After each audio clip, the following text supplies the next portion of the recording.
narxi o'zi arzon, puli zo'rdan dehqon texnikasidan so'rayotgan yaqinlarimizga shu videoni jo'natib qo'yasizlar. Zatimiz korobkalari ochilmagan, zatimiz korobkalarida oz yo'g'idan motorlari ham cho't ishlab turganidan so'rayotgan yaqinlarimiz videomizga bitta like bosib qo'ysalar, obuna bo'lganimizlarga obuna bo'lib qo'yinglar. Xuddi shunaqasini bugun videoda ko'rib tanishtirib chiqarib boramiz.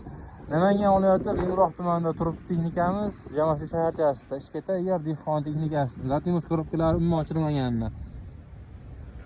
Xo'p, texnikamiz yili 2015-yil. Sizlarni ko'p kutilmagan holatda narxini aytib qo'ya qolaman. 170 million oz-moz kam bor. Men nomidan chiqadigan bo'lsalar yana yo'l qo'yib berishadi.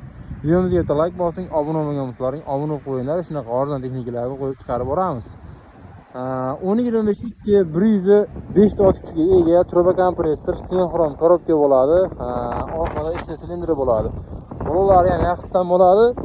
Va oldi perdoga ham katta balishli musdan bo'ladi. Silindrlari o'ta cho'tkisda. Ba'da ham ko'rib turibsizlar, ikkita navasli silindr bo'ladi. Yuk ko'tarishlari ham ancha aqa-baqa qilishadi.